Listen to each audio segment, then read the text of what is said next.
I first learned about Tanner Bishop when I was playing in a youth basketball league. He went to a different high school than I did. Our teams met on Saturdays at the boys' club. He was one of those kids who matured early and was 5 or 6 inches taller than the rest of us. Upon reflection, I decided that my team did pretty well against Tanner's team. The difference in talent was obvious.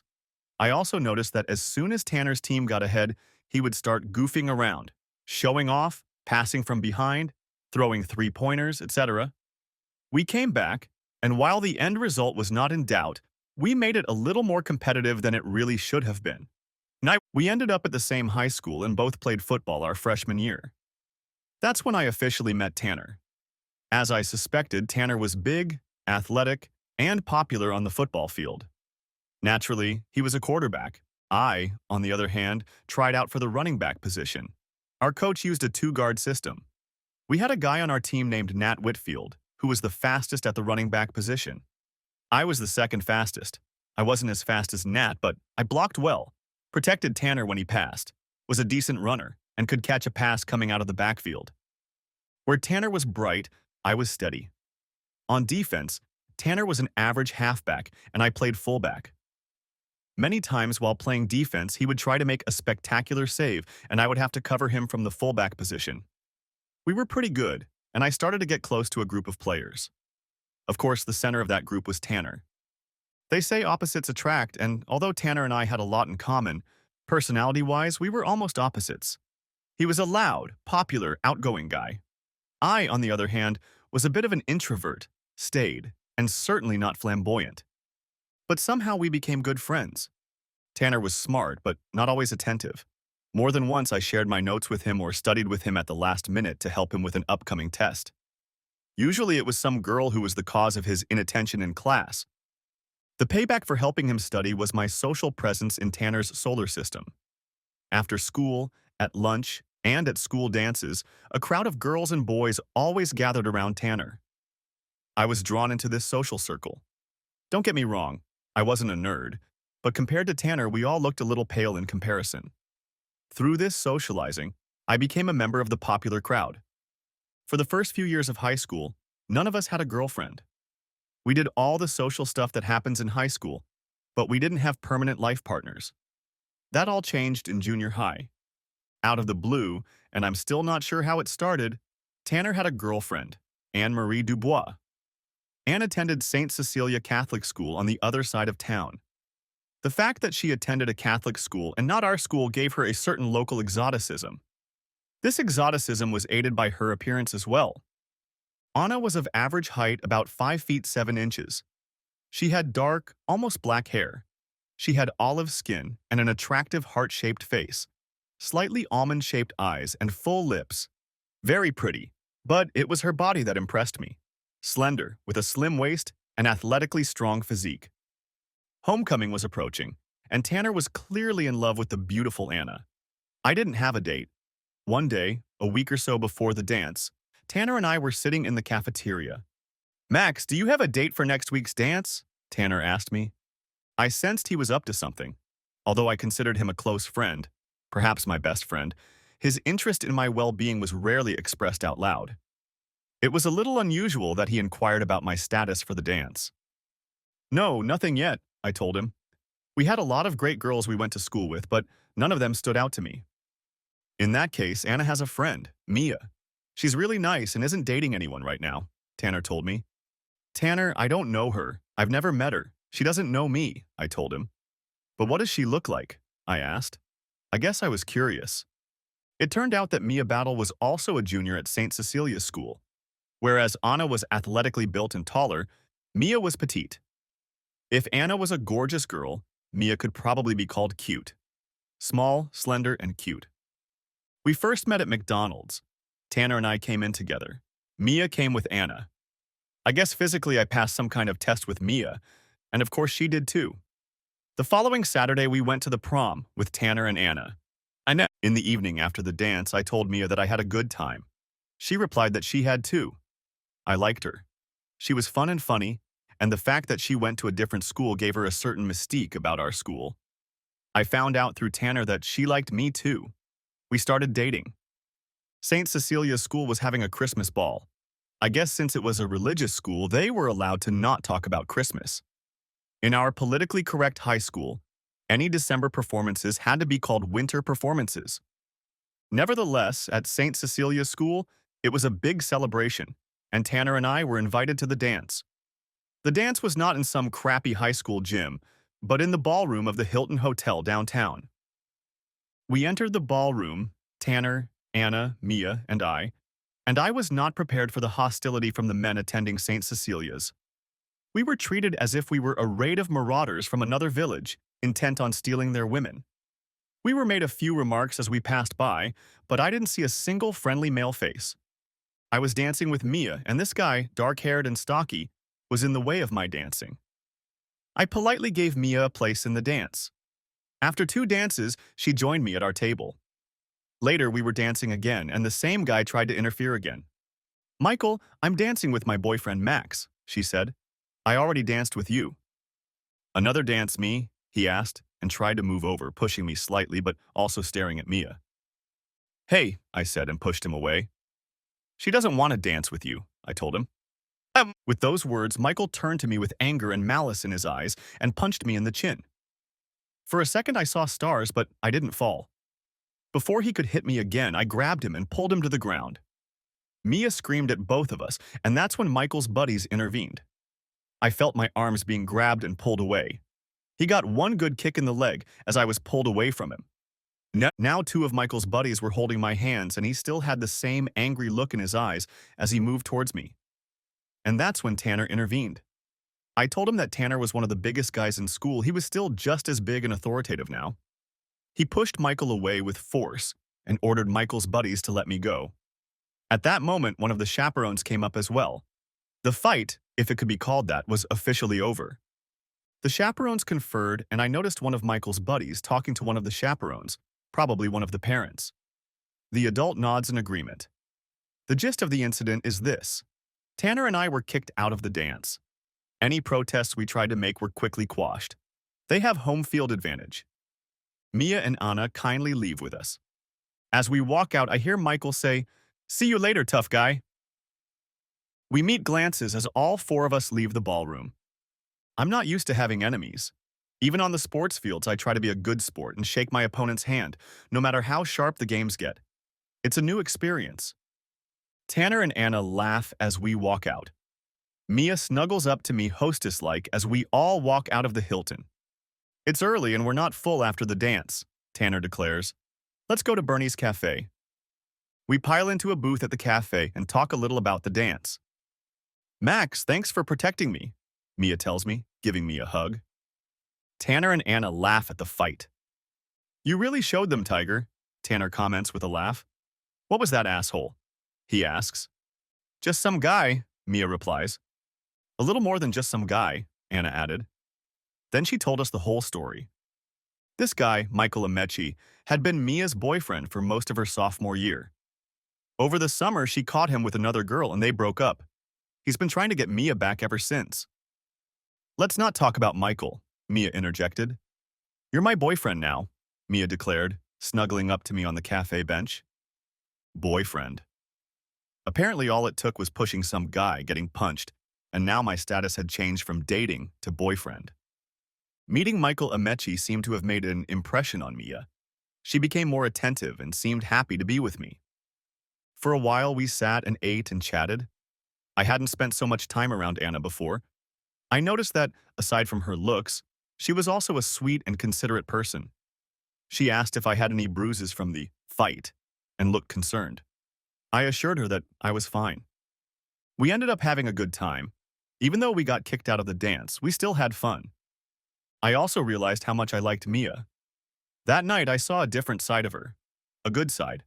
I may have started to fall in love with her, and I could also tell that her feelings for me were growing too.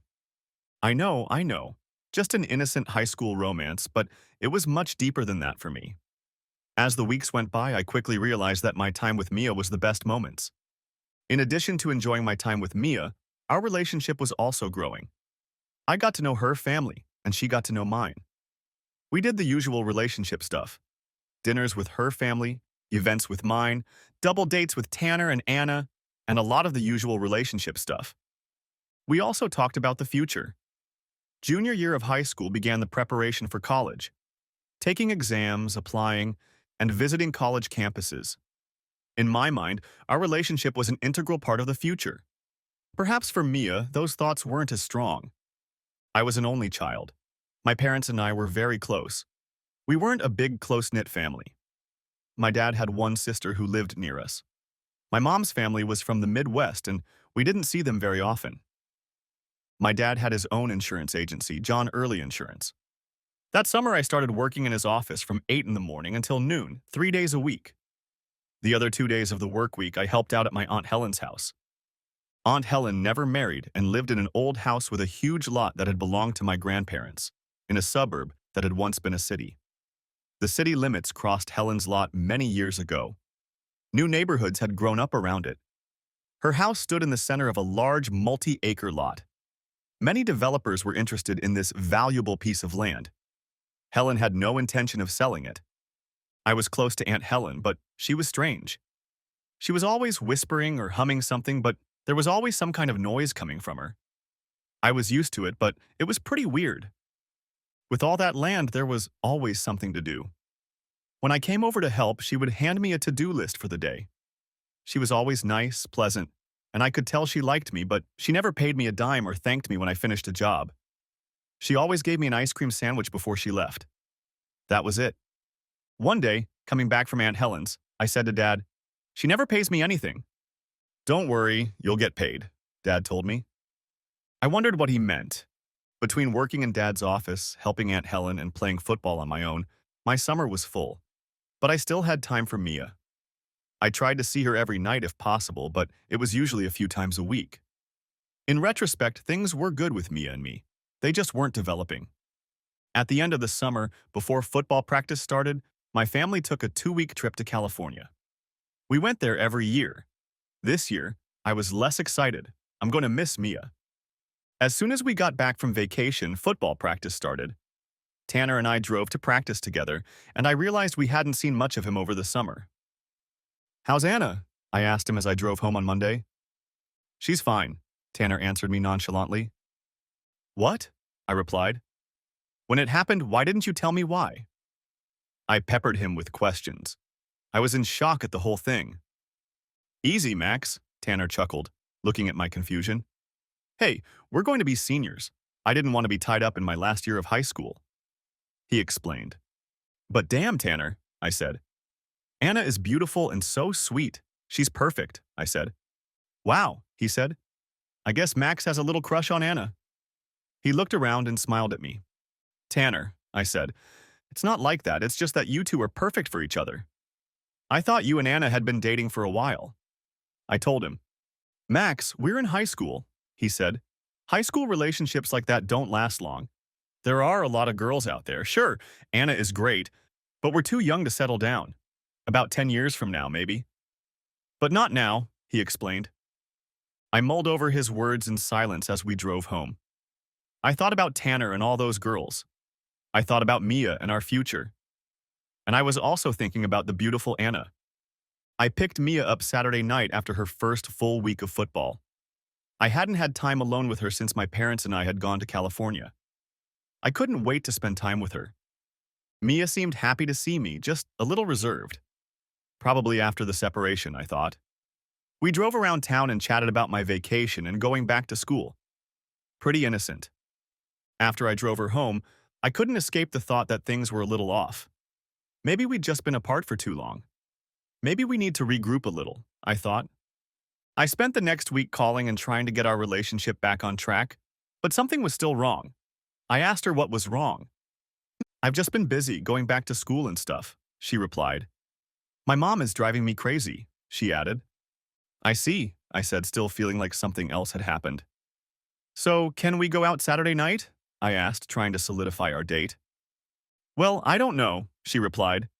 "I guess so, I'll let you know." That was the end of it.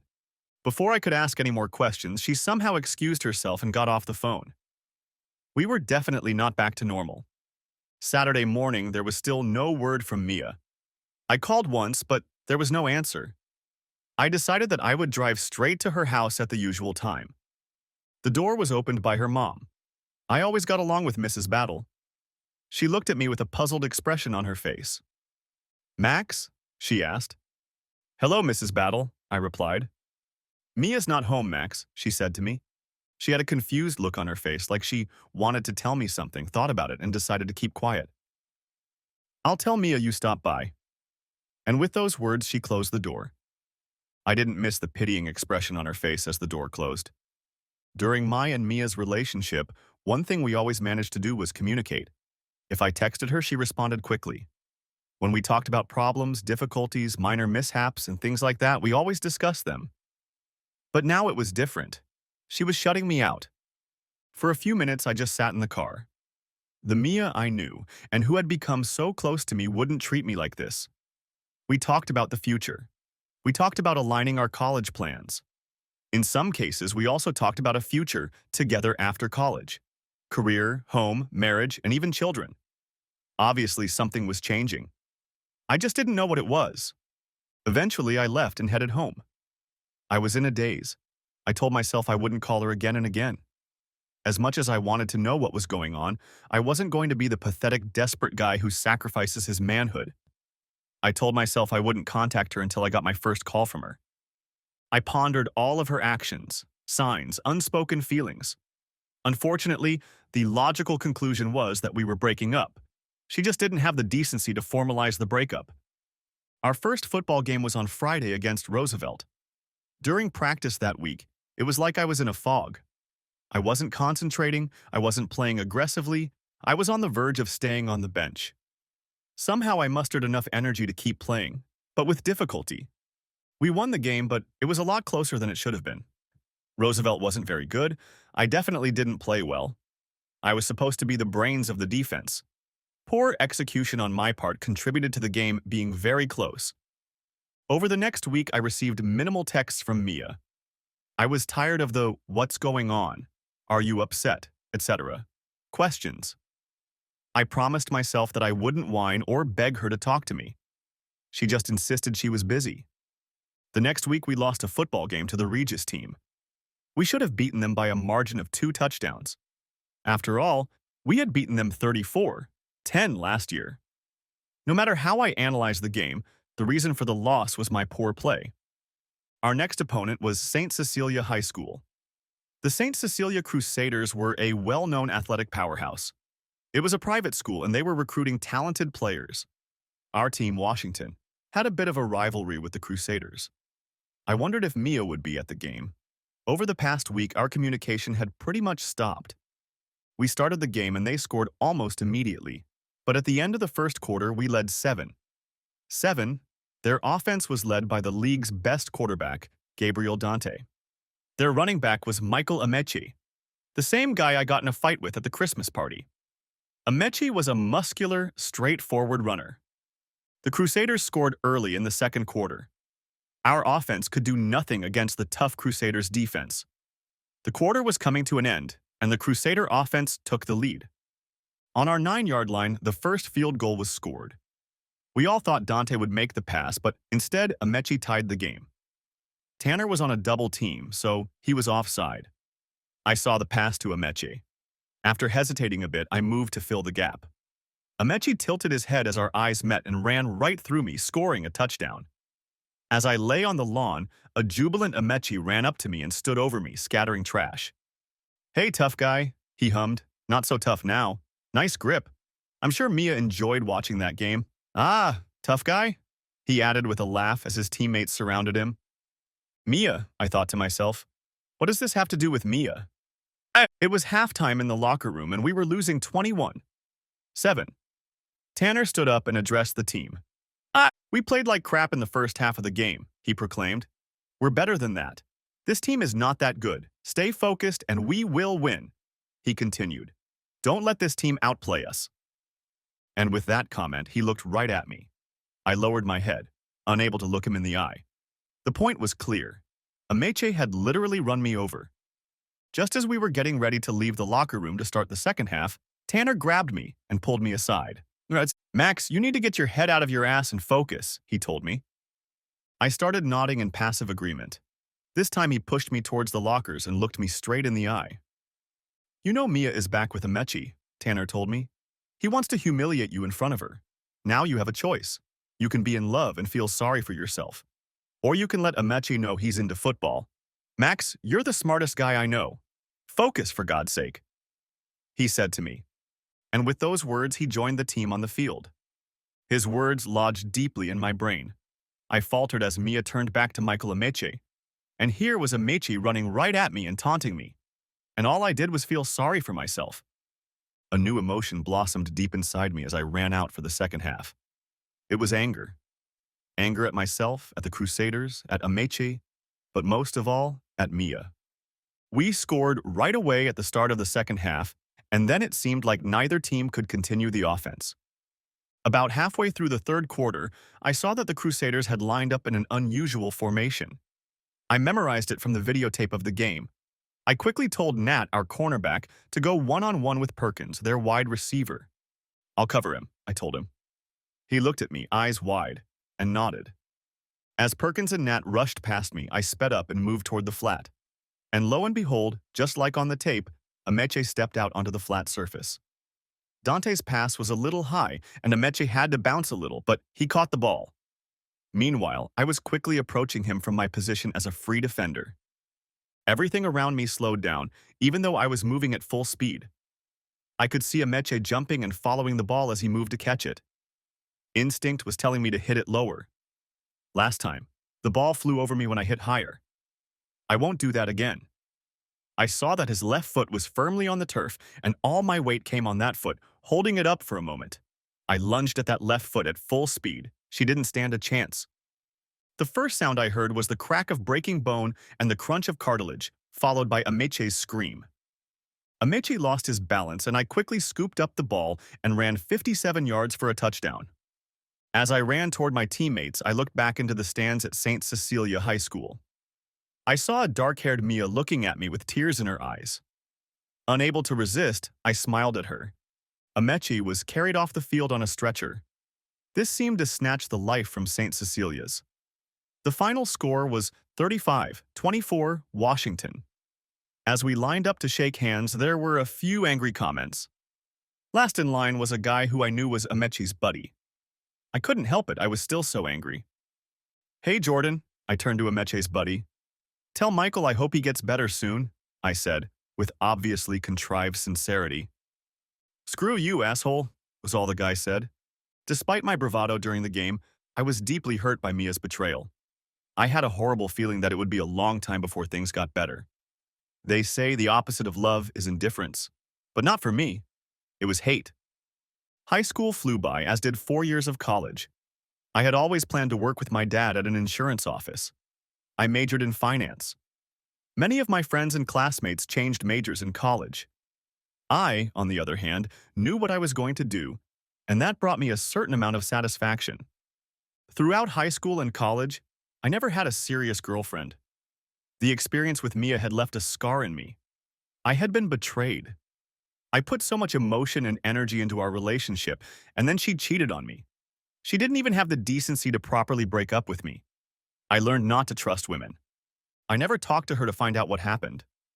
Tanner had briefly told me that she and Ameche had started hanging out over the summer, and things had moved on since then. I couldn't understand it. Perhaps that was why I hadn't had a serious relationship with anyone in college. I was afraid of the pain of betrayal.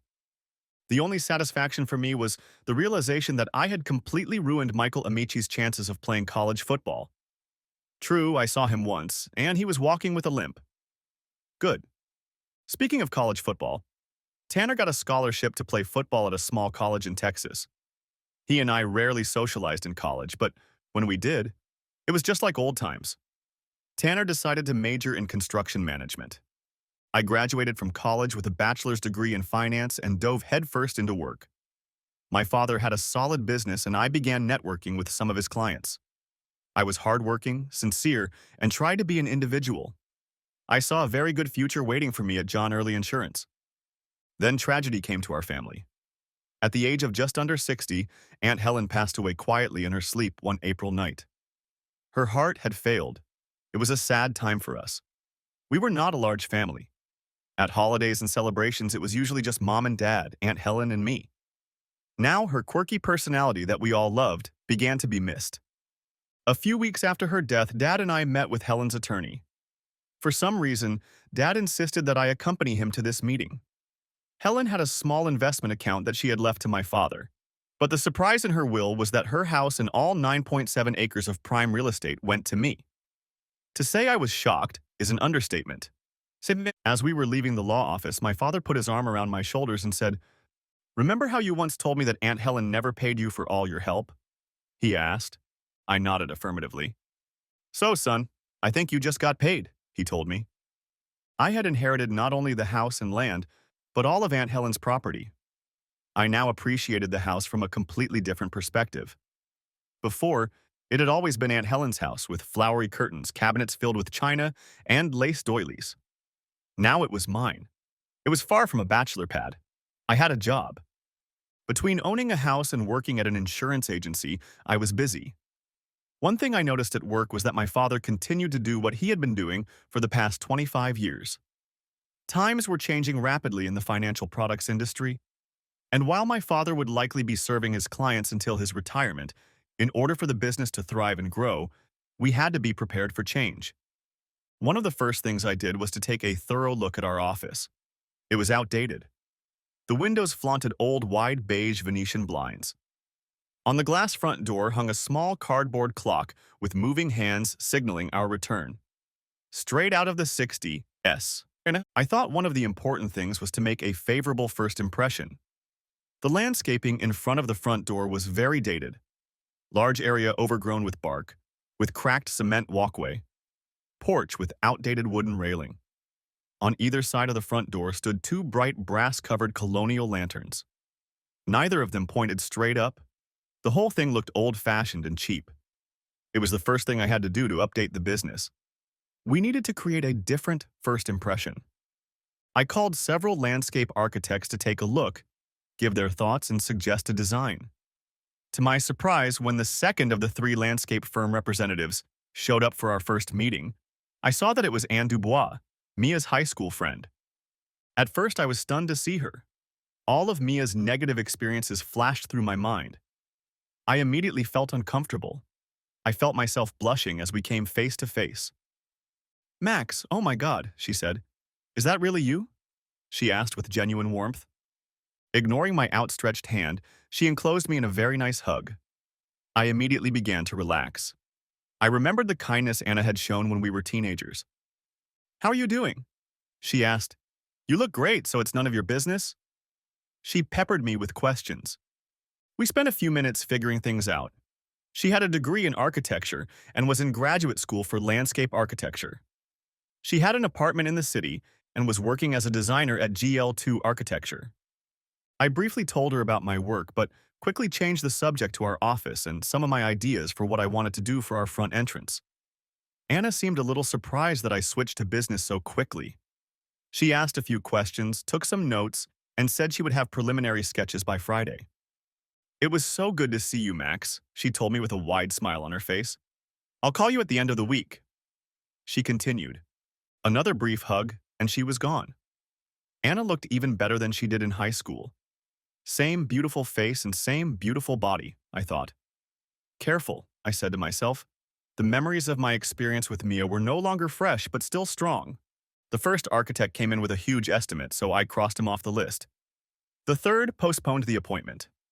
I hoped Anna had a good plan that would fit into our budget. Thursday afternoon, she called. "I have a couple of ideas for your entry," Anna told me. "Great," I said. "I look forward to seeing them." "Would you like to meet tomorrow for lunch?" she asked. "We can meet at the Bluebird any time that's convenient for you," she offered. I hesitated. I know it's a business meeting, but it felt like a date to me. And it wasn't that I didn't date at all. It was more that her connection to Mia seemed too tight. I think she sensed my wariness and quickly intervened. Or I could come by your office if you'd like," she said. "No," I said. "I can have lunch tomorrow. Say 12:30? I asked. She agreed to that time, and we set off for lunch. That evening, I was experiencing a mixture of emotions. The anger at Mia has not subsided to this day. Somehow in my brain, Anna had become associated with that anger. Another thought was the hope that her design would be acceptable and within our budget. And the last thought, Anna was beautiful, and I enjoyed her company. Alarm bells rang. When we met at the Bluebird Bistro, she looked even better. She seemed to have taken extra time to look good. I'm sure her appearance helped secure business for GL too. Again, a warm hug as a sign of welcome. We skipped the small talk and moved on to her projects. The first idea was a good one, pretty simple. The second was a little Asian-inspired. I liked that one. Now for the cost? The first option was a little under budget, but the Asian design was $10,000 over our maximum budget. I told her I would think about it. Just then the food arrived and we started talking, but not really about business. She asked where I lived and I told her the story about Aunt Helen and my inheritance. She seemed genuinely interested in my living situation. She knew about the plot of land. Later she asked about my weekend plans. On weekends I do either the house or the yard depending on the weather, I told her. When the weather is nice like this weekend, I spend most of Saturday and Sunday outside. I love gardens and plants, she told me. It must be nice to have so much land. I've described the work on my property many times, I told her, but I've never called it fun. And with a laugh, I added, well, I'd love to see it, she said. Maybe someday I'll surprise you and stop by, she said. The next day, Saturday, just like I told Anna, I worked in the yard all day. There was so much work to do. Aunt Helen had laid out a formal English garden on most of the property. Sculptural hedges, rose gardens, and planned plantings. I wasn't sure what I wanted, but Aunt Helen's style seemed too old-fashioned. It must have been the middle of the day when I saw the dust on the driveway signaling the arrival of guests. It was probably Mom or Dad, but I knew they were out of town. To my surprise, it was Anna. I immediately looked around, unshaven, dirty, sweaty, and shirtless. I greeted her and immediately reached for my shirt. You didn't need to put it on me, she said. I was just admiring the scenery, she added with a laugh. I looked at her, trying to figure out what she meant. The first thought that ran through my head was, wow, she really works hard to get that landscaping contract. I pushed that thought aside and politely gave her a big tour of the property. She seemed genuinely interested. I pointed out things I needed to do, and she made a few suggestions that seemed like good ideas. So what have you been working on? She asked. I told her, and she didn't hesitate to start helping me with my current work. I appreciated her help, but couldn't help but wonder about her motivation. She seemed to be doing everything she could to get the contract. We worked like that, side by side, for several hours. It was a very comfortable environment. I had to admit that I enjoyed her company. Toward the end of the day, she said it was time for me to leave, but she lingered, as if waiting for some kind of invitation from me. I thanked her profusely, escorted her to the bathroom to wash up, and then she left with some reluctance. That evening, all my thoughts were occupied with Anna. She was beautiful and so sweet, but she had once been friends with Mia. That was a huge disadvantage for me. That week we discussed the landscaping proposal. I told her we liked the Asian-themed design better, but it was over budget. I hinted that we had other suggestions, but there were none. By the end of the week, she came back with slight changes to the original design and a new cost that was only $2,000 over budget. We came to an agreement. She said they could start work in 3 weeks. We need to celebrate, she said. Ha ha ha ha, I grinned unfunny. Have a good weekend, I told her. She looked a little discouraged that I didn't support the idea of celebrating. It was another warm weekend and I was working on my allotment. Saturday afternoon, Anna showed up again, this time with a picnic basket. You can put this in the house, she asked as she handed me the basket. Now what are we going to work on? I told her and she set to work. At the end of the day, she asked me to bring a picnic basket and a corkscrew. She spread a tablecloth on the ground. She made a mini feast and brought a bottle of Oregon Pinot Noir. We had a pleasant evening and I really enjoyed talking with her. It seemed like we had a lot in common. I also began to think that since we had already signed with GL2, her firm, there was no point in continuing to be nice if that was the only goal. Over the next few weeks, we continued to see each other. She would either stop by the office to get information about our design project, or she would come over on the weekends and help me around the house. We continued to see each other and our friendship grew. However, nothing romantic yet. She wasn't making any moves, and I, although a big part of me wanted to, still felt a nagging reminder of Mia's betrayal, warning me that I could get hurt. It was Friday evening. I left the office around 6 o'clock, went home and took an evening 5-mile jog. As I was contemplating dinner, my cell phone rang. It was Anna. "Hi, Anna," I greeted. Loud conversations and music could be heard in the background. Getting no response, I asked, "Hello? Do you have a girlfriend?" Anna replied in a slightly audible voice. "Hmm?" I replied. At that moment, I heard a rustle, then another voice in the background, and then the phone. "Hi, Max. My name is Lindsay. I'm a friend of Anna's," she said. "She had a little too much to drink and said she was going to drive to your place, but she shouldn't drive. Can you come to Palantino's and pick her up?" She asked. I replied that I could. I quickly cleaned up and headed downtown. Palantino's is a very nice restaurant and bar. A little too nice to be a pickup bar, more of a date establishment. I found them and met Lindsay. She was quite attractive, but then there was Anna. In my eyes, she was a goddess, no comparison. Anna was a little drunk and apologized for calling. I ordered a beer and Lindsay quickly left. It was just Anna and me. After being at Palantino's for only a few minutes, she asked me, "Can we go to your house?" I agreed, and we drove. We pulled up to the house and I mentally assessed his condition. I knew it still looked like it was occupied by an elderly single woman. I hadn't had time to do anything inside yet, all my energies were directed outside. Anna didn't seem to care. It was unclear to me where this conversation was going. Anna, slightly tipsy, asked if I liked her, and I said that of course I did. She asked if I had a girlfriend, and I replied that I didn't. "I don't mean to sound smug," she said, "but guys usually like me. But I don't think so." I assured her that she was very attractive. She then asked why I still hadn't asked her out. I took a deep breath and told her about my insecurities about my relationship with Mia in high school. We talked about it for a bit, and then she brought up Tanner. "I know he's your friend and he can be fun to be with," she said. "But he can also be a jerk. I've learned to stay away from those self-centered types. I'm much better with a different type of man." Having said that, she looked me straight in the eye. There was silence for a moment and my thoughts swirled around in my head. This was all good, I hoped. At that moment, she excused herself to go to the bathroom. I sat pensive, wondering what to do next. I shouldn't have bothered. The next step became quite obvious when she returned. We made love. So we began a new chapter in our relationship. I felt my life was going in the right direction on several fronts. Business was going well. I was trying to transform our business without interrupting or changing all the positive things that had brought success to my father. My home was being transformed as well. Anna loved working there. She especially loved gardening, planting, landscaping, and designing outdoor spaces. More than once, she begged me never to sell this valuable and unique piece of land that she was transforming. And of course, my relationship with Anna was a beautiful one. The small, uncertain voices of doubt turned into a rare whisper. Anna continued to assure me of her love. There was one thing I had been putting off but knew I had to do. I needed to call Tanner. I had to tell him about my relationship with Anna. I knew it had been almost 9 years since they'd been together, but there was some murky male code we had to follow to some extent.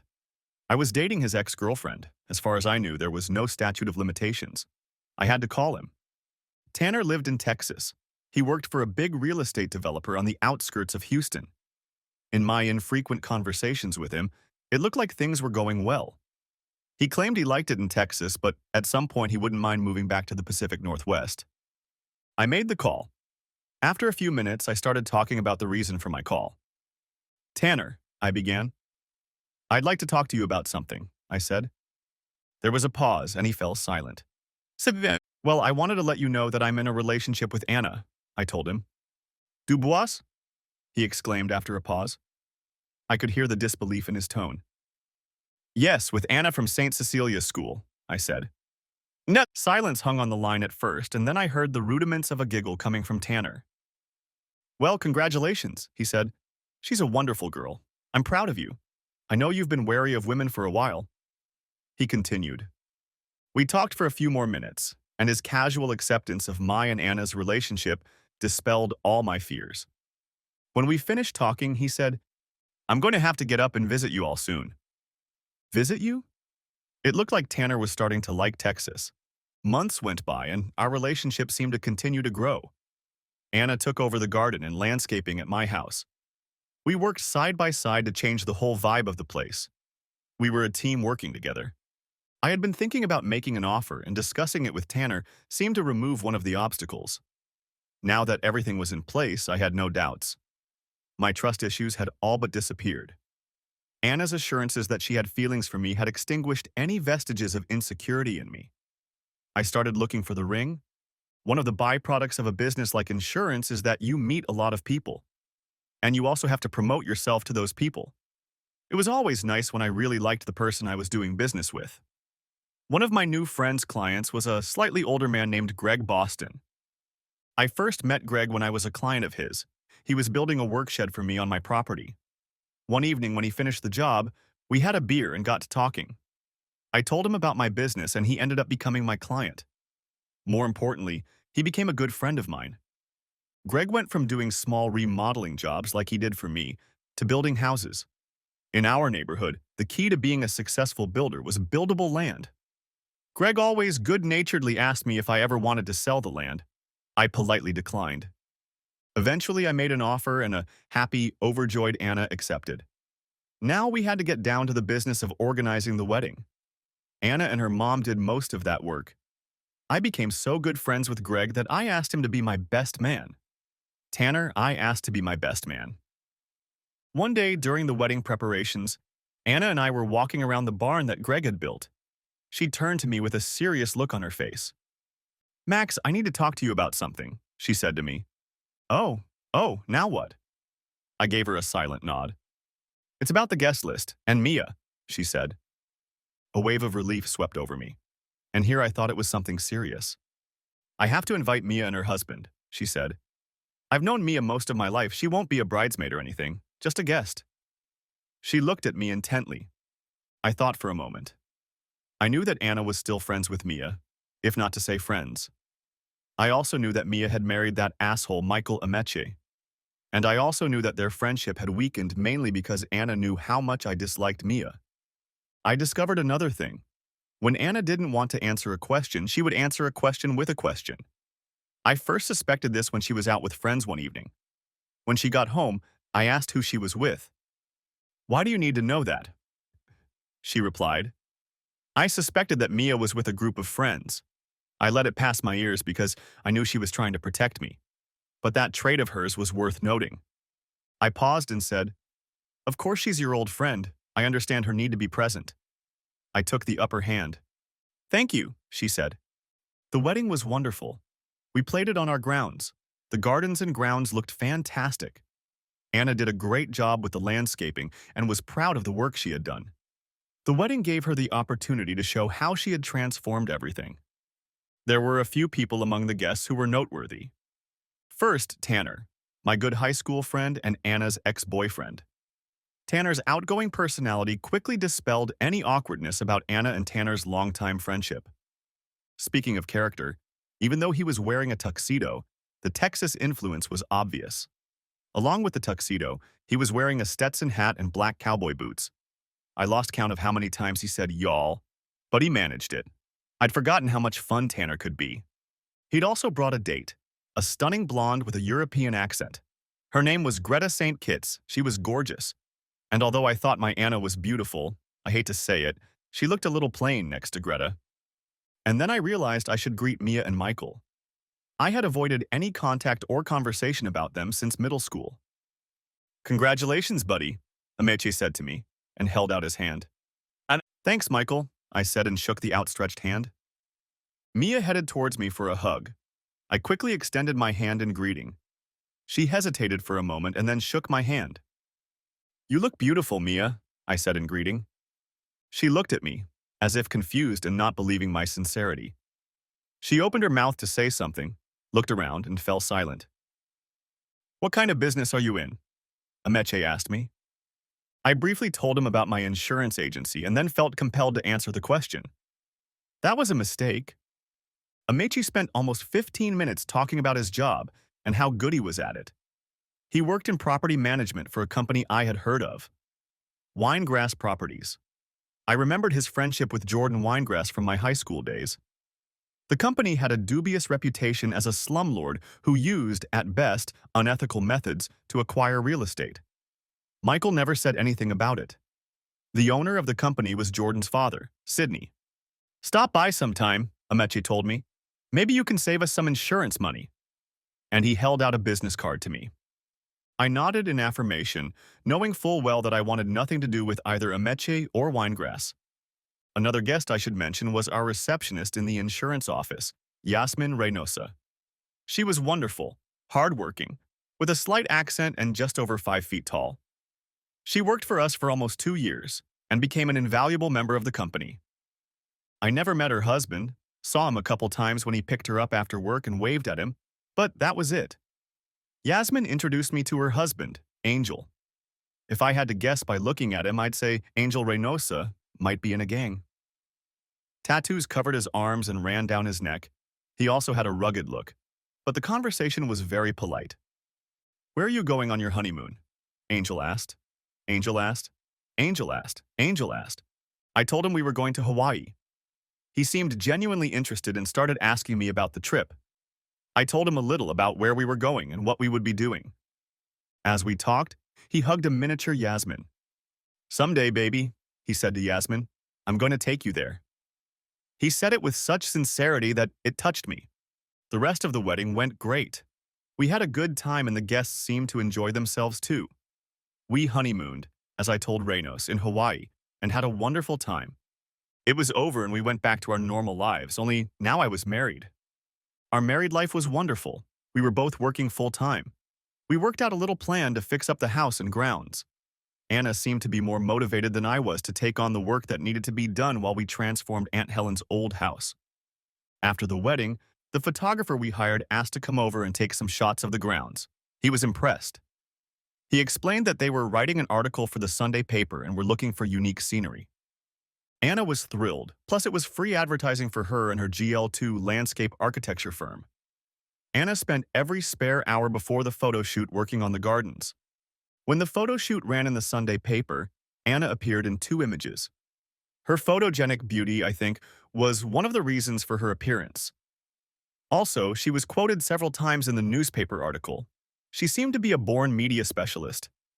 Another event happened in our lives about a year after we were married. Tanner moved back in with us, and he told me how successful he had been in Texas working for a large firm. He decided he could take his experience to the Pacific Northwest and start his own company. He named it Texas Pacific. Tanner rented an expensive office downtown. He hired an attractive secretary. He furnished the office to perfection. One day he said to me, "To be successful, you have to look successful." I agreed to some extent, but Tanner was on the verge of being apathetic. Tanner became a part of Anna and me. Tanner was lonely.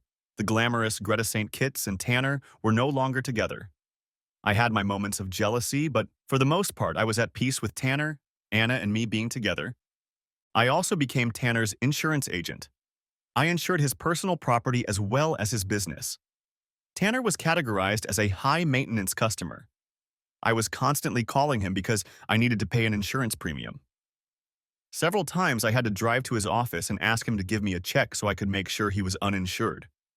I had to keep track of everything all the time.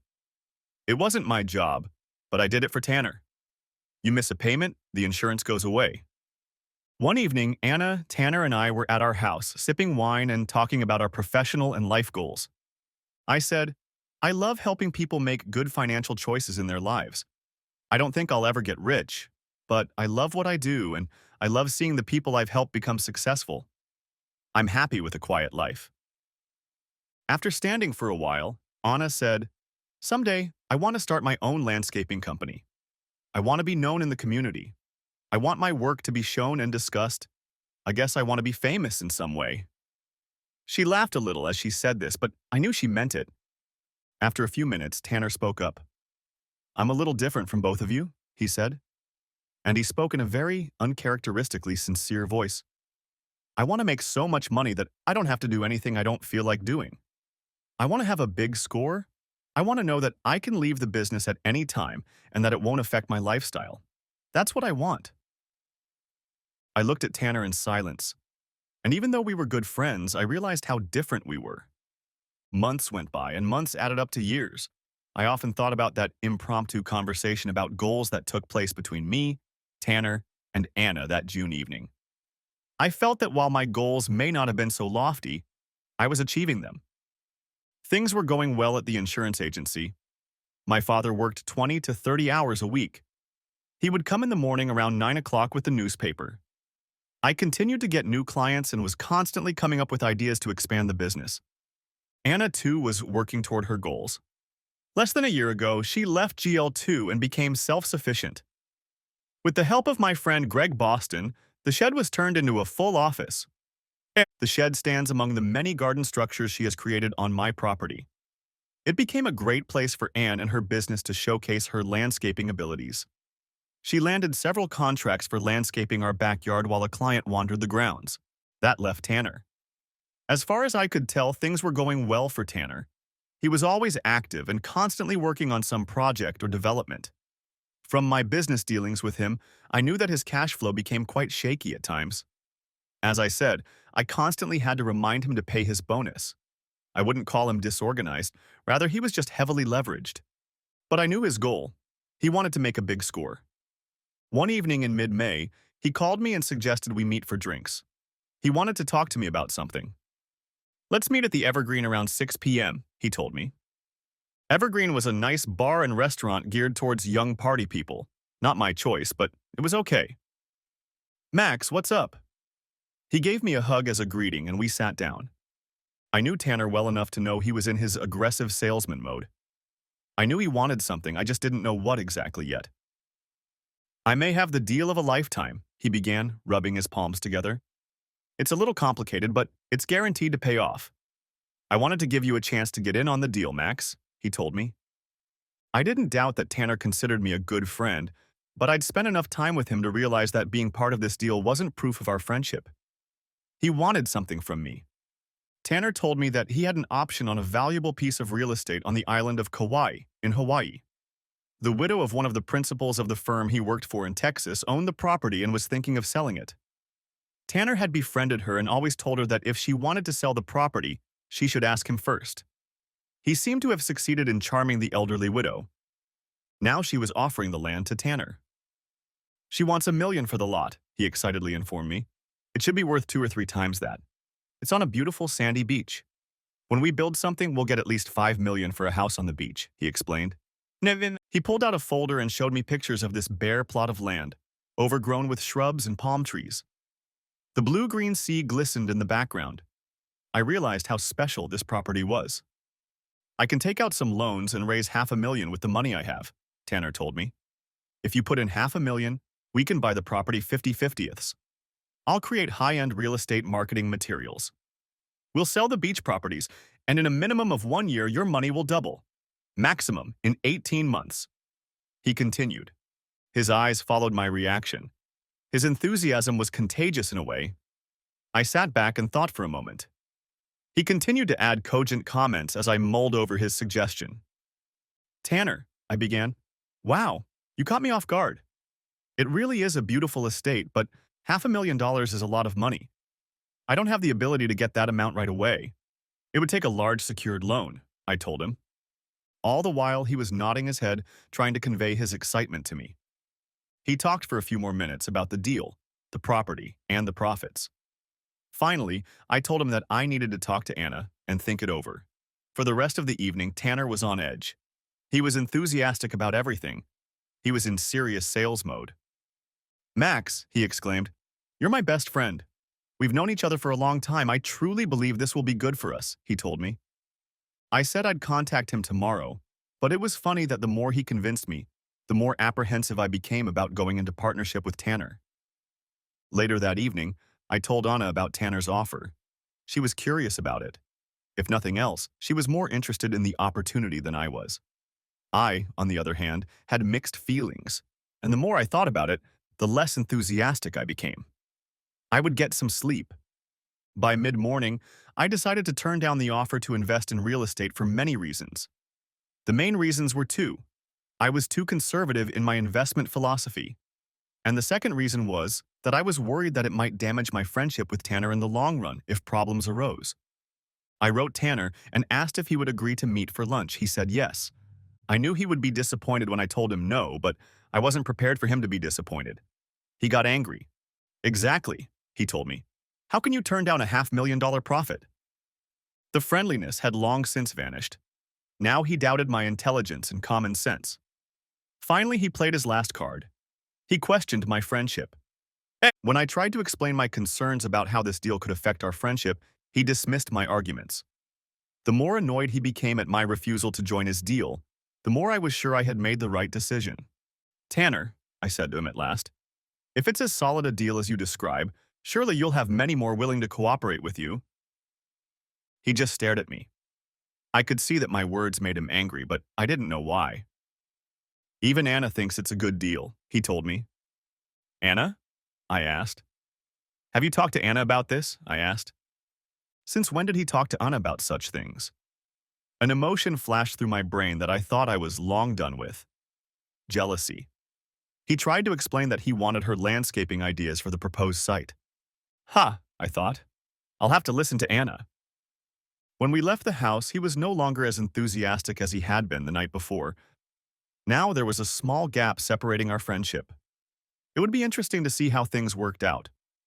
Weeks passed. Anna told me that she'd been talking to Tanner about the property, and he'd asked her about the tropical landscape. She was eager to share her ideas for the project with him. She said she hadn't worked with tropical design before and was interested. She told me that she thought investing in the land was a good deal, but also understood why I declined. Gradually, over the course of a few weeks, my friendship with Tanner was somewhat restored. We were doing business together, and we needed to talk. I never asked him about the project, but it seemed to me that he was somehow pushing the plan through. One day I stopped by his office to pick up another, almost belated, bonus check. I saw a glossy brochure with a picture of a magnificent tropical house. I immediately realized it was about a beautiful beachfront property on Kauai. While I was looking at it, Tanner came out of his office. He informed me that he had an interested party in the house. He told me that he had personally raised the money, arranged the loan, and bought the land on Kauai. He said he has almost finished building a large rustic cedar house on a large lot in the wine country. Once he finishes work on it, he will temporarily move to Kauai to start building the estate in about a month. I asked about the deal to sell the estate on Kauai. It will sell for $5.5 million, he told me. Wow, $5.5 million, I exclaimed. And who's the buyer? I asked. A local guy, actually, said Tanner. You know Sidney Winegrass? Yeah, I knew who Sidney Winegrass was. He had that asshole Michael Amici working for him. He didn't have a very good reputation, but I assumed he was rich. Tanner, I said, be careful when dealing with Winegrass. I've heard some not-so-good things about him and his business. Max, Tanner said, don't worry, I know Sid. We've done business together. He's a great guy. Tanner brushed off my concerns. A few days later, Anna came in and said she had a new client. Tanner. She explained that she would create a design for a beachfront home he was building on Kauai. I'm excited about it, she said. I've always wanted to do a tropical project, she said. What will be required of you? I asked. Most of the work will be done in my office, but I was hoping that in October, when I need to be there, you and I could take a second honeymoon. And it would be a tax write-off, she told me. It actually sounded wonderful, especially in March in the Pacific Northwest, when rain, wind, and cold seem like a familiar part of life. A warm tropical vacation sounds wonderful, and I would love to see this house. Plus, I felt it would be good for our relationship. Revitalize it. A week later, Anna burst in on me with another batch of potentially good news. One of the local TV stations, KPL, wanted to add a weekly garden program, and they wanted to talk to Anna about hosting it. Life seemed to be moving in a positive direction for both Anna and me. All was well, although I was beginning to feel a bit like Anna and my connection was not as strong. I attributed it to the fact that we were both busy. One evening, Tanner, Anna, and I went for a walk. Tanner was scheduled to leave for Kauai in the next few days. We discussed our second honeymoon and work vacation in October, when we would visit Tanner's place of employment. Tanner talked a bit about the finances involved in buying a lot and building a beach house on Kauai. It was complicated, and I couldn't understand how legitimate it all was. It seemed like he was commingling funds. The money to complete the cabin in wine country could have gone to pay for part of the estate on Kauai. It was complicated, and to put it mildly, unethical. The way I set it up, he told us when we close on the sale of the Kauai estate, I should get almost $4 million after taxes. He smiled and leaned back in his chair. I hoped he could make it work, but I doubted it. After listening to him, I had no doubts about my decision not to enter into a real estate partnership with him.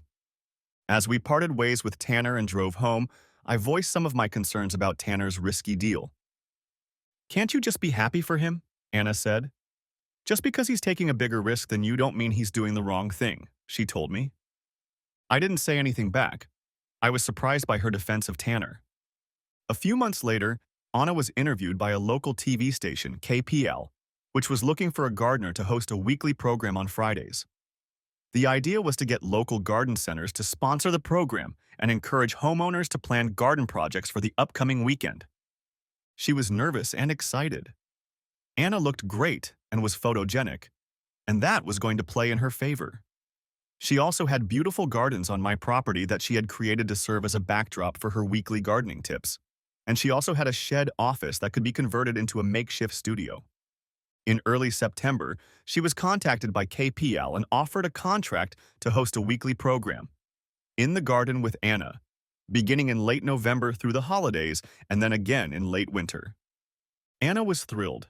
Not only was she getting a paycheck from KPAL, but she was also getting free advertising for her landscape company, Distinctive Gardens. All of this was great news. I felt she had been putting a lot of hard work into her career lately, and it was well worth it. However, I couldn't escape the thought that less of her energy was now directed toward us. We began discussing our trip to Kauai. Anna had been corresponding with Tanner about the oceanfront project on Kauai. It seemed to be progressing, but perhaps not as smoothly as Tanner had envisioned. I didn't know how often she talked to Tanner, but I had stopped by her office a few times when she was talking to him, and what I heard didn't sound like a business conversation. More like small talk. We were supposed to leave on Friday and stay the following weekend, for 8 days at the Sheraton Hotel on Kauai. I was looking forward to the break. I think we needed a good vacation to get our relationship back on track. My dad and Yasmin would take care of everything while I was gone. I knew that with Yasmin, everything would be in good hands. 2 days before we were supposed to leave, there was an accident. My father had a heart attack. He was at home and he started having chest pains. My mom called me in 911. The ambulance took my dad to St. Luke's Hospital. Anna and I met Mom at the hospital. Dad was conscious, but he was in pain. We stayed with him for a few minutes before we were escorted out by his nurse.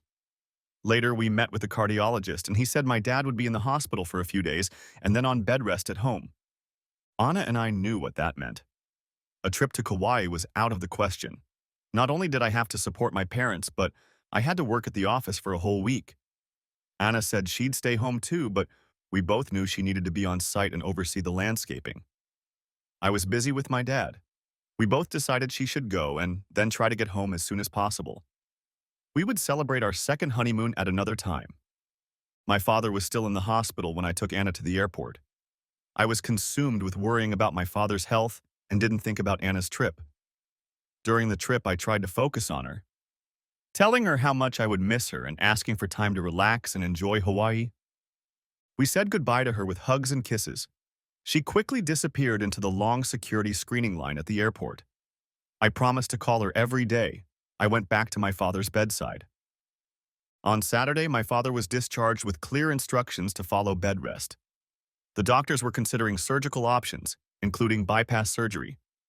My mom and I were to be at his bedside for the next week to make sure he was recovering properly. My dad always went to bed early and got up early. I told my mom that I would be there by 5 o'clock Sunday morning to be by his side and give my mom a chance to get some sleep. She let me go around 9 in the morning. As I was driving home, I was surprised to get a call from Tanner.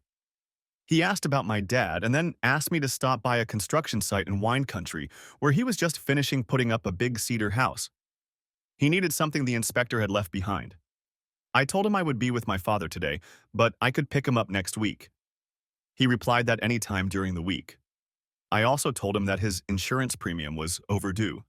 Yeah, I'll pick it up, he told me. Typical. I'll have to stop by his office and pick up the check. When I was on the phone, I wished I was in Hawaii with Anna. I think the soft Hawaiian music I heard in the background while talking to Tanner was to blame. It made me think of our honeymoon trip. I associated Hawaiian music with the wonderful time we had spent there. I decided to call Anna. It took a few minutes, but she sleepily answered. Good morning, she greeted me.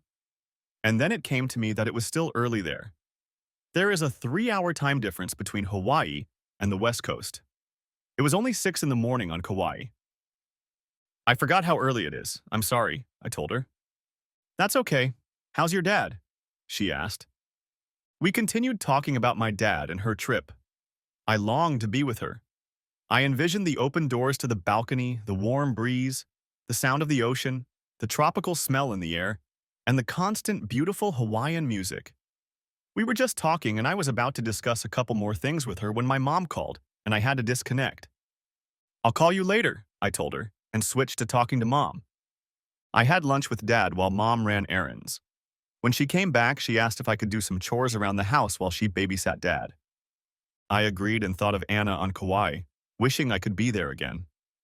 I thought back to our brief conversation and the sensual images of Hawaii. Beaches, palm trees, sunsets, music.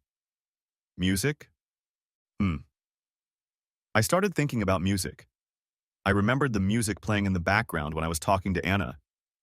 And I also remembered the same music when I was talking to Tanner. I was seized by a flash of suspicious jealousy. I analyzed the facts. Tanner called me, and I heard Hawaiian music. A few minutes later, I called Anna. It was still early Sunday morning in Hawaii. It sounded like Anna was in bed and had just woken up. I heard the same Hawaiian music. Were they together? And if so, what were they doing together at 6 o'clock on a Sunday morning? Maybe I'm being paranoid. Maybe Tanner was just staying at the same hotel as Anna, and the music was coming from the speakers. For a moment it seemed possible, and I relaxed. But come to think of it, Tanner wouldn't have stayed at the $300 plus a night Sheraton for months on end while he worked on his beach house. He needed to find other, more economical accommodations. Tanner spent the night with Anna? I decided to call Anna. I told her my father was feeling better and we made small talk. Nothing concrete. Then I decided to ask a few questions. I asked her about the project and some general questions. Did you hang out with Tanner after work? I asked innocently. She hesitated. Why do you ask? She replied. Uh-oh. I knew that when she didn't want to answer a question, she'd ask again. I didn't say anything like that to her, I said nonchalantly. Just asking, I said. I mean, I saw him at the construction site, she told me. That's all, she said. I kept the conversation light, but alarm bells were ringing in my soul. I didn't have definitive proof, but I had some clues that reinforced my suspicions. Later, I called Tanner, ostensibly to remind him about the overdue bonus. Yeah, I know, he said. I'll contact Bernadette in the morning. I kept the conversation light, nothing specific, just the usual chatter. I then thanked him for taking care of Anna while she was there alone. No problem, he replied. Can't have my buddy's beautiful wife left unattended at night, he added. We talked some more and then I walked out. Something wasn't right. Anna had told me that she only met Tanner at the construction site, but in the evenings Tanner took her to places she'd been? The stories didn't add up, but I didn't have any concrete evidence that anything was going on. Just a lot of evidence. I started to formulate a plan. I made a phone call and set up a meeting for tomorrow morning at 9 o'clock sharp. Monday morning, I met with Yasmin and Angel Reynosa at the office. I asked them for complete confidentiality. They agreed. I explained to them my concerns about Anna and Tanner. They asked no questions, just listened. I asked if they could go to Kauai and do an informal investigation. I gave them a folder with pictures of Tanner and Anna for identification. When, Mr. Max? Angel asked. When do you want us to do it? He asked. Tomorrow, I told them. I want you there until next Sunday. You'll be staying in the same hotel as Anna. Just keep an eye on her. If nothing happens, just enjoy the week. I explained. Angel and Yasmin immediately agreed. I told Yasmin that I would organize everything myself and gave them $1,000 for expenses besides lodging and airfare. I said I would drive them to the airport in the morning, but not a word to anyone about why they were going. They agreed. As they were leaving the office, Angel stopped me. "Mr. Max," he said. "Thank you. If you ever need a favor, ask Angel," he told me. He looked me in the eye, shook my hand, and left.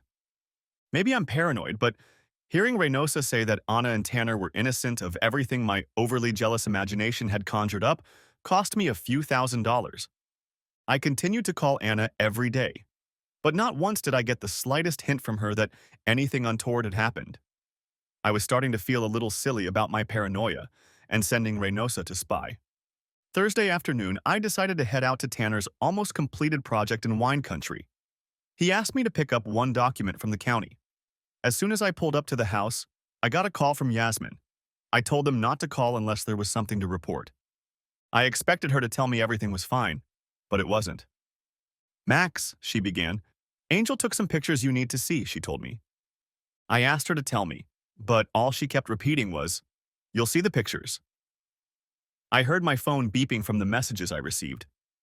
I said I would call her back. There were 4 pictures. They depicted my wife's infidelity. I was sitting on a 5-gallon bucket in the garage of the house. I was devastated. My wife and my best friend. I couldn't believe it. After everything I'd been through with Mia over the years, now it was all happening again. But worse, much worse. I don't know exactly how long I sat there, but over an hour, contemplating the fact that the life I knew was ending. I didn't know what to do. Could I forgive her? Could I forgive him? The answers were no and hell no. And then 2 things started to happen to me. First, anger began to creep into my brain, white-hot anger. Second, I started to get dizzy from the oil paint that had been applied to the cedar shingles. In the corner of the garage, I saw a pile of oily rags. In one of my insurance classes, I remembered the danger of oiled rags spontaneously combusting. I headed toward them, but stopped suddenly. I carefully put on a pair of lightweight gloves. I gathered up all the rags and put them in a metal bucket, stacking them. I poured some more oil-based stain into the bucket. Next to the bucket, I put a bundle of number 1 cedar shingles. Then I turned on the heater next to the bucket of oiled rags. Then I stepped back. I picked up the document Tanner needed and left. Here in wine country, there were no neighbors nearby. Besides, I had my own purpose for being here. If arson really did happen, how could anyone blame me? I remembered that we've discussed spontaneous combustion before. It occurs when oily rags or cloth are slowly heated to ignition temperature by oxidation. When a substance oxidizes, it begins to release heat. If this heat has no outlet, such as in a pile, the temperature will rise to a level high enough to ignite the oil and set the rag or cloth on fire. The fire from this can quickly spread to other combustible materials and do a lot of damage. I sent Tanner a message that I had the document. I later received a thank you in response. I also started thinking about Tanner's insurance. It was about to expire. I had texted him about it several times earlier in the week. There was no way I could stop by his house to pick up the insurance. Technically, he didn't have fire insurance anymore. I thought about Anna. I couldn't forgive her. There was no way she could realize how much she'd hurt me. I just wanted her to feel the same pain. After a few minutes, I had an idea. I called Greg Boston, a friend of mine who was a builder. We agreed to meet tonight. I told him it was very important and urgent. We met at a small restaurant. He looked at me and realized something was wrong. He asked, and I brushed him off. "Greg, you've asked me about my land several times already."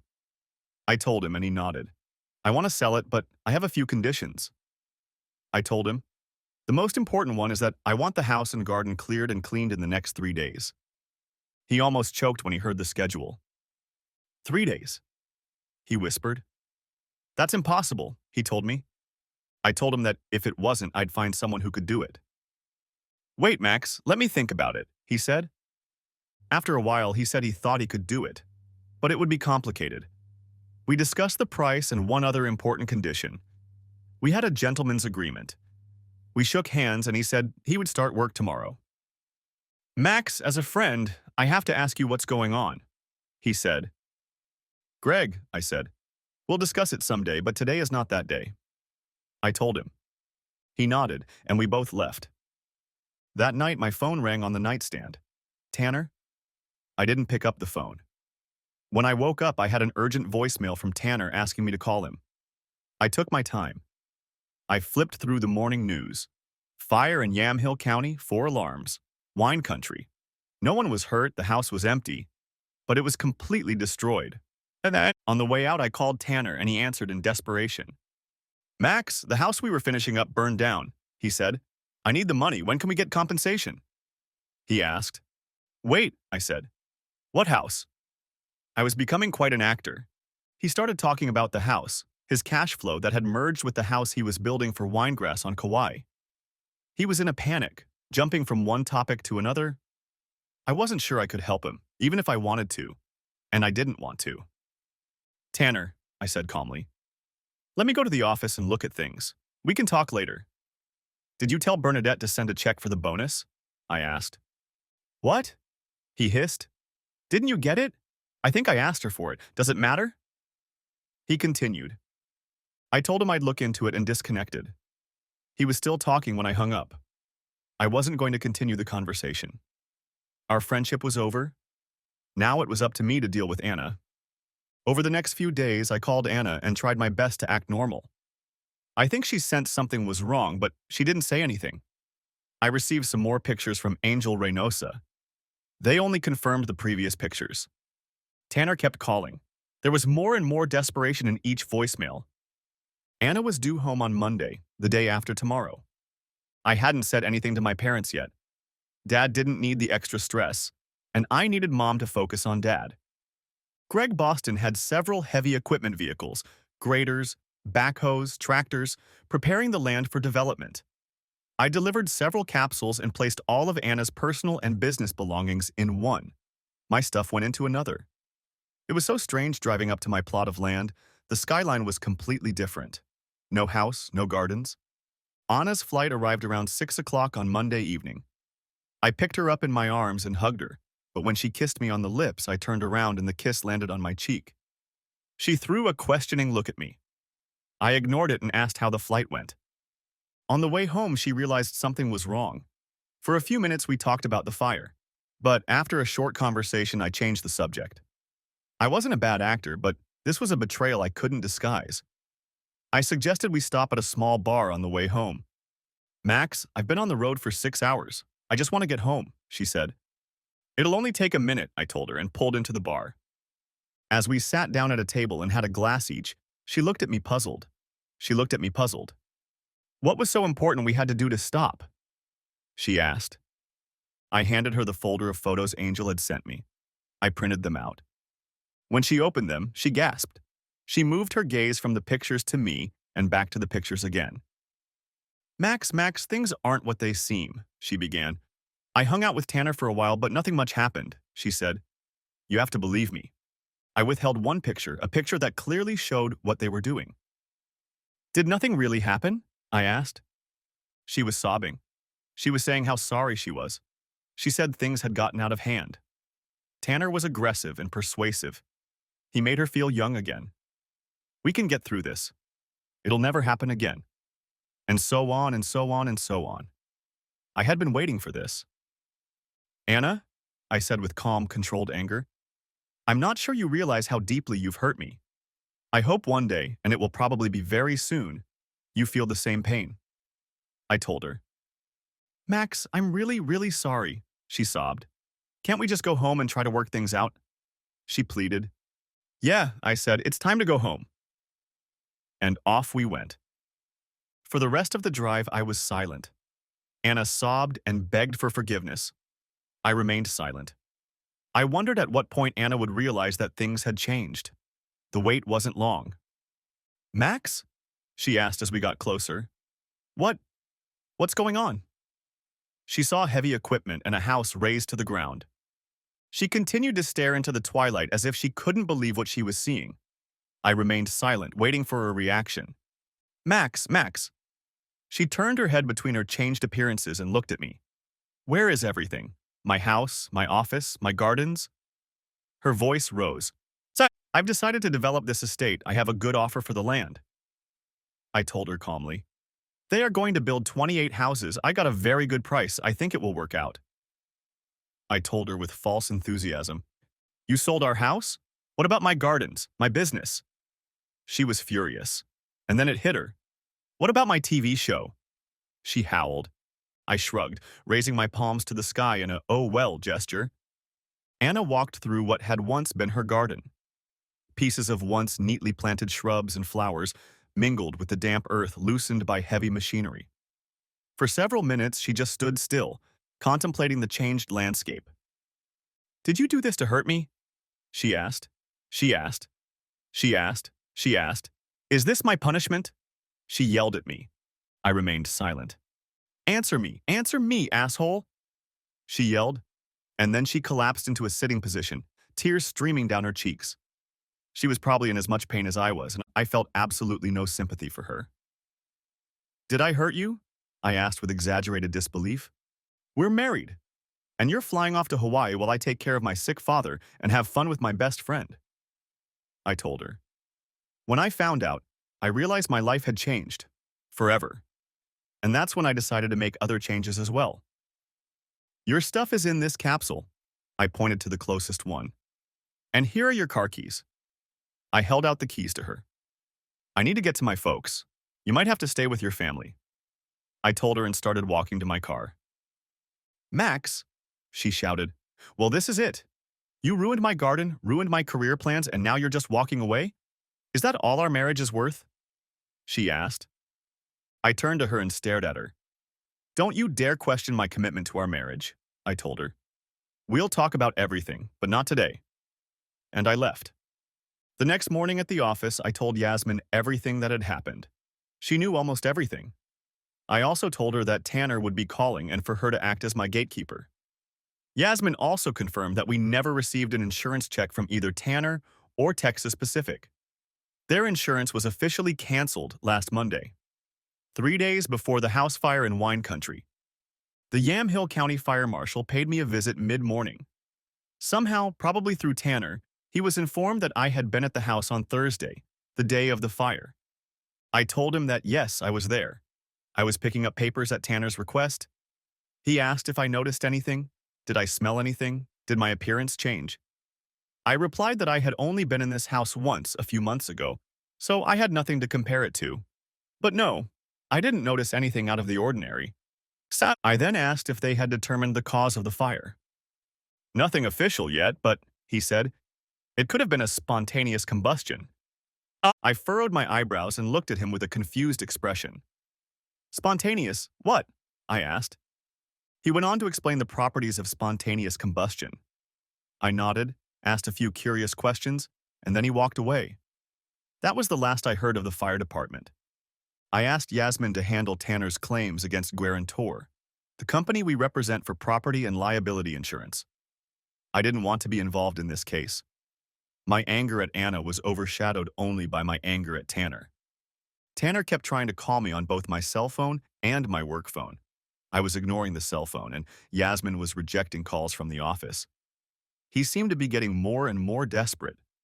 Yasmin had started the process of getting an insurance claim through Guaranty for Tanner. But if I had known how insurance companies work, getting an insurance claim with a late payment would have been difficult. After numerous attempts, I finally answered Anna's morning call. Max, she said, we need to talk. I'm so sorry, I love you so much, I need you. She continued, I decided that this meeting was inevitable. I was still in a daze from her betrayal, but I wanted to understand her. What she'd done to Tanner during what was supposed to be our second honeymoon was more than unacceptable. Okay, I agreed. Let's meet at the Coffee Clutch in Old Town at 4 in the afternoon. Having said that, I hung up the phone when she had already agreed to meet. We met, but without a hug or any physical interaction. She kept looking at me as if assessing my state of mind. Anger, sadness, forgiveness. She wanted to see where I was going with this. I decided to begin. Anna, I began, when we first met, you of all people knew how much my relationship with Mia in high school had hurt me. I know, and I felt so bad that She interrupted me. I held up my hand. Anna, I said. calmly, but with irritation. Let me finish. You'll have your turn, but I think it's important for you to hear where I'm going with this. She nodded her head in agreement.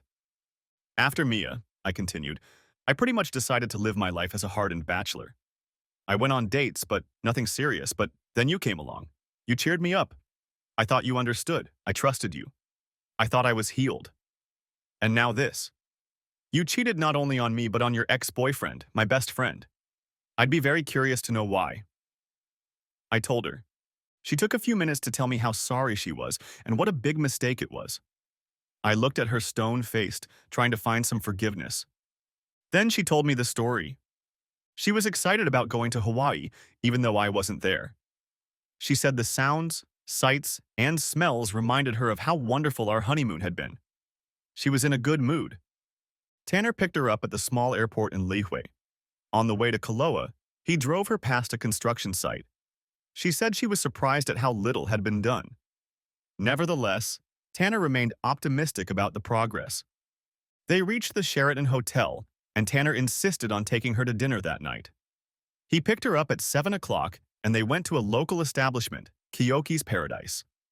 She was in a good mood, he was in a good mood, and obviously the tropical drinks were flowing in a river.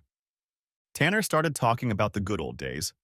After dinner, they strolled along the beach in front of the Sheraton Hotel with their shoes off.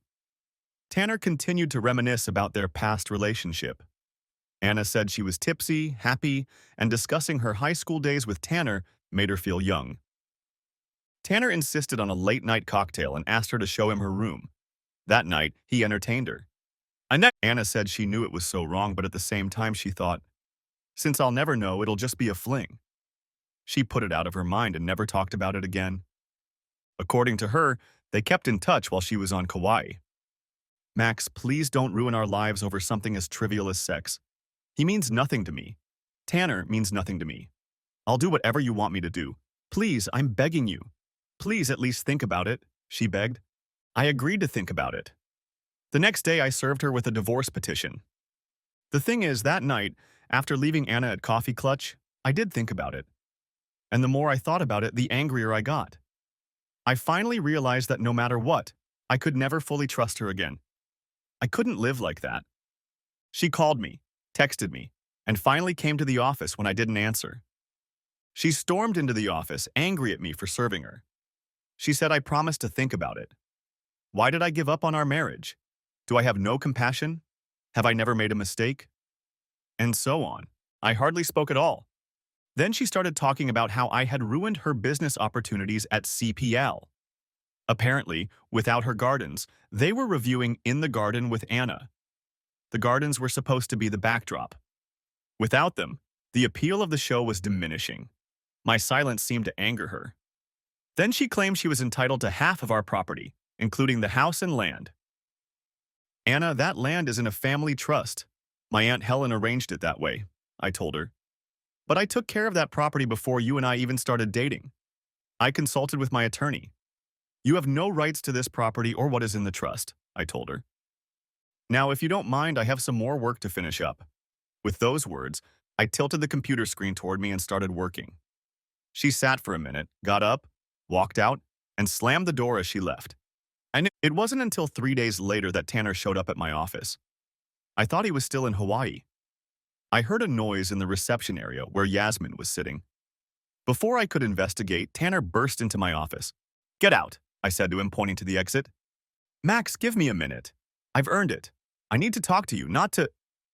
And he pointed his thumb to where Yasmin was now standing.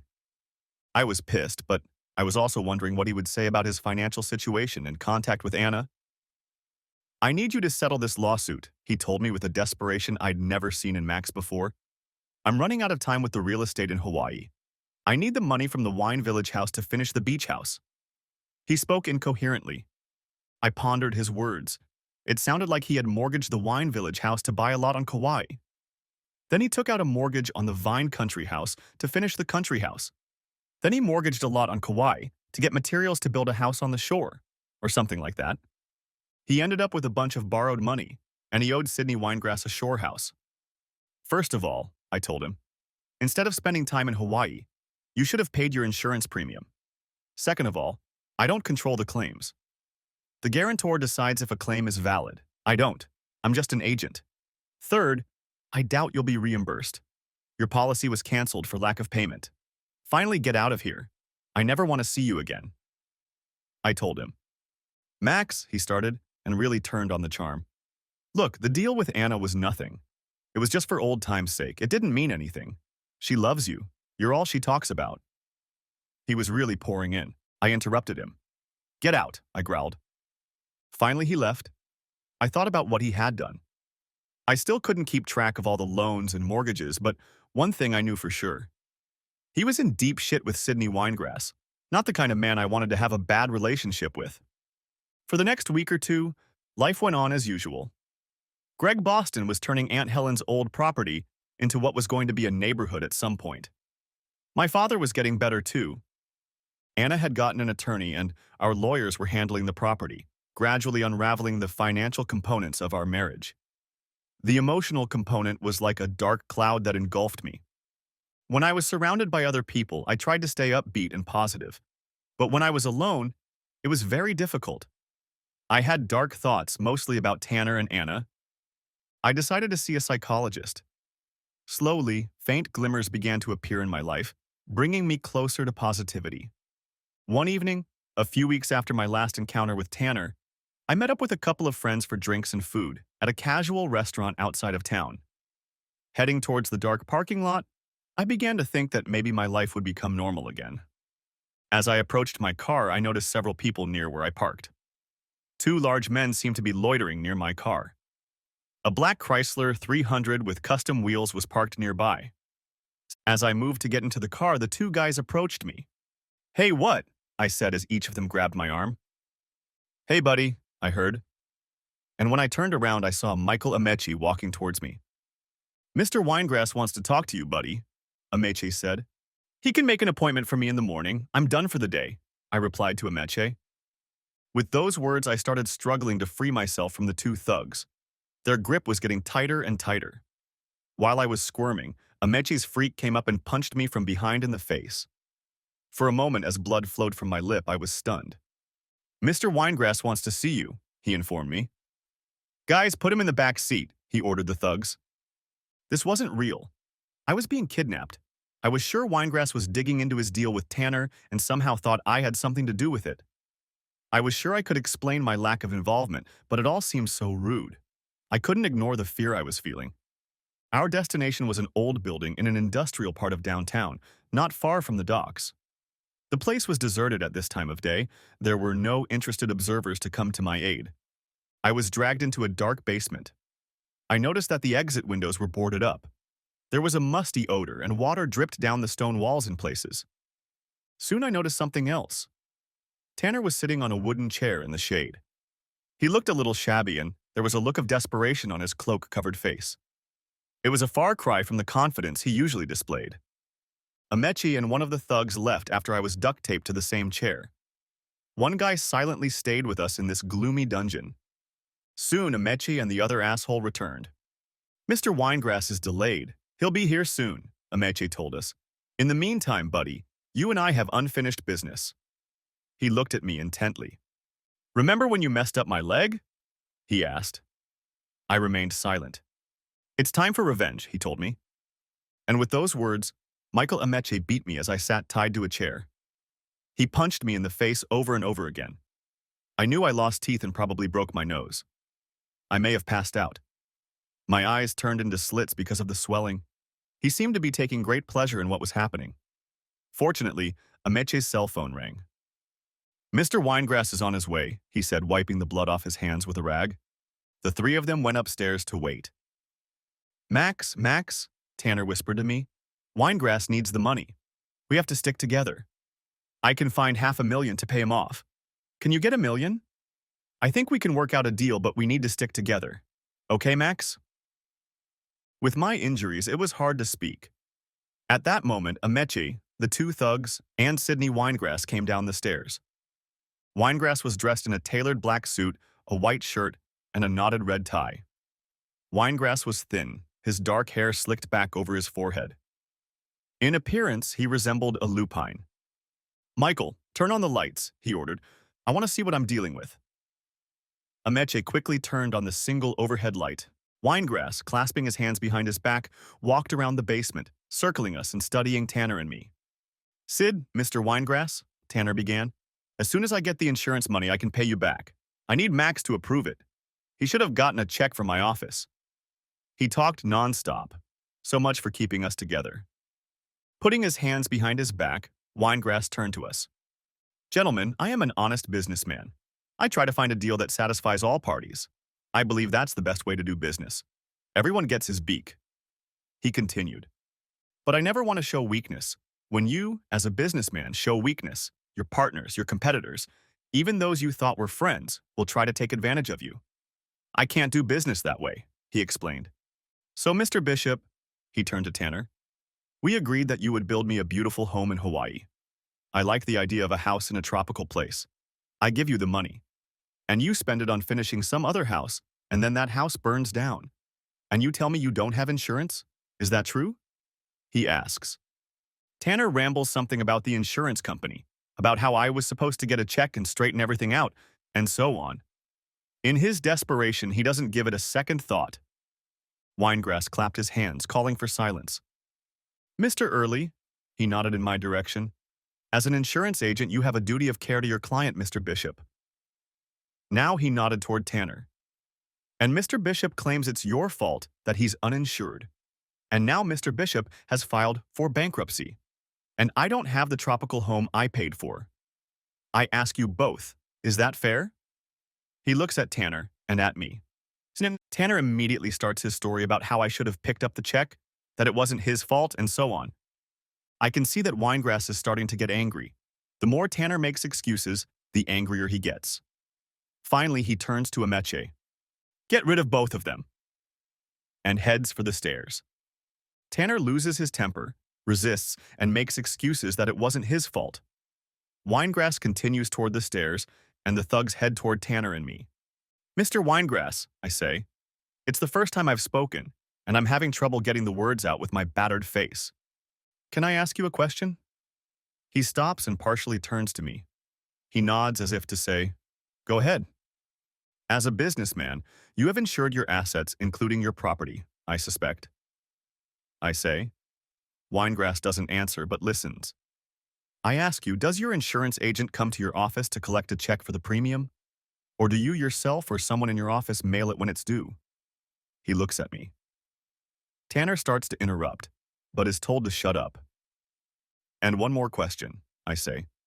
If you have a tenant who rents a property from you and he doesn't pay when he's supposed to, is that your fault? He starts nodding affirmatively, as if he understands my point. If I may, loosen one hand, I want to show you something else. He nods to the first thug to cut the duct tape. I reach into my pocket and carefully pull out my iPhone. I hold it out to the bandit. The bonus was due October 15th, I say, and Winegrass is already studying my iPhone. As you can see, I sent him text messages reminding him of the premiums on October 6th, 8, and 13. If you look at my sent emails, you'll see that I sent him a text message on October 9th and also on the 11th. You will see that in my emails, I re-emphasize the importance of payment, I tell him. Winegrass scrutinizes what I assume are my emails to Tanner. I agree with you, I say to Winegrass. Part of my job is to take care of my clients. In my opinion, if I contact them 5 times during the week, the client will have ample opportunity to pay for the services I provide. I believe that's fair. Do you? I ask. To this he looks away and nods his head, tapping his index finger against his compressed lips. For a moment he becomes thoughtful. Finally he turns to Ameche. Michael, take Mr. Rano to his car. He says to Ameche, and Mr. Rano, not a word about this to anyone. Please know that I know where you live, where you work, and I know people close to you. Do I make myself clear? He asks. I nod silently in agreement. As much as I'd like to report this, I don't want to spend the rest of my life worrying and looking over my shoulder. When Ameche and I leave, Tanner goes crazy, begging me to save him. I don't feel any remorse. Max, please, is the last thing I hear as Ameche and I leave this dank basement. On the way home, Ameche tries to be friendly. Hey, no hard feelings, buddy. Business is business, he says with a fake smirk. I don't say anything back. After a moment, he continues. I think we can get even. You broke my leg. I messed up your face a little. The fake smirk again. I'm silent the whole way through. Ameche refuses to make small talk. On the one hand, I am greatly relieved that I will not suffer Tanner's fate. On the other hand, I never liked Ameche, and he took great pleasure in beating me up. Getting out of the car, Ameche leans back in his seat and says to me through the open passenger door. Remember what Mr. Winegrass said, he tells me. Not a word about this. I look at Ameche and give him a brief nod. Looking at him, I thought, I don't know where or when, but I will have my revenge. Many months later, the sun pleased me as I gazed at the blue water of my pool. Part of my negotiations with Greg Boston, my builder friend who was developing the site, was for my own residence. I chose a half-acre lot with a south-facing backyard on the highest elevation.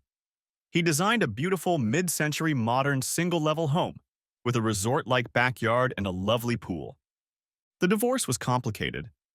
My lawyer did a good job of making sure I didn't have to share Aunt Helen's inheritance with Anna. And she, of course, tried to get a piece of it. I ended up having to write her a check, but it was a lot less than she asked for. From what I hear, she's still bitter about it. My thoughts, as they often do, return to our relationship. For some reason, I was reflecting on that evening when Anna, Tanner, and I sat and discussed our individual dreams. As it turned out, neither of us got what we wanted. Tanner wanted to be rich, Anna wanted to be famous, and I just wanted a quiet life with my business and wife. Tanner wasn't rich, and it was unlikely he was even alive. Anna, at least for the moment, was not famous.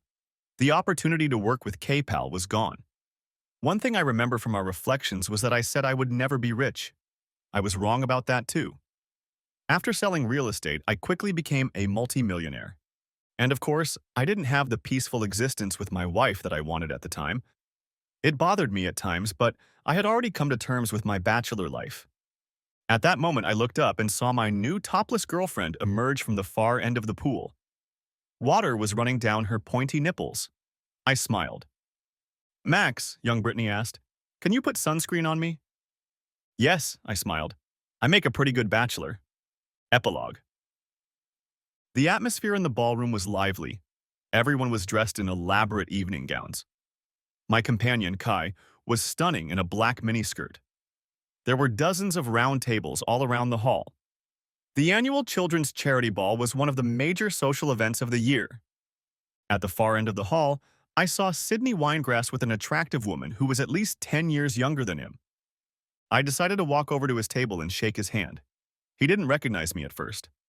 The last time he saw me, I was a bloody mess. Upon recognizing me, he was gracious in his refined manners. I had just established my alibi. I walked away quickly. As I turned and walked back to my table and Kai in his miniskirt, a shiver ran down my spine. I needed to wash my hands. That same night in another part of town, Michael Ameche walked out of a bar downtown, probably having had an extra drink while driving. He went into the garage and started looking for his keys. He noticed that this corner of the garage was darker than usual. He also noticed a short, swarthy man, his face obscured by the darkness, leaning against the front fender of his Chrysler. Chief, move over, he said to the man. With those words, the man stood up and stared at Ameche. At that moment, two more men appeared from the shadows. The first blow was like the blow of a whip. The smaller man delivered a lightning-fast blow. Then another and another. Ameche didn't stand a chance. As the first man continued to kick the lifeless Ameche, one of his companions whispered quietly, Angel, vámonos? We have to go. The end. Thanks for watching. Hope you enjoyed it.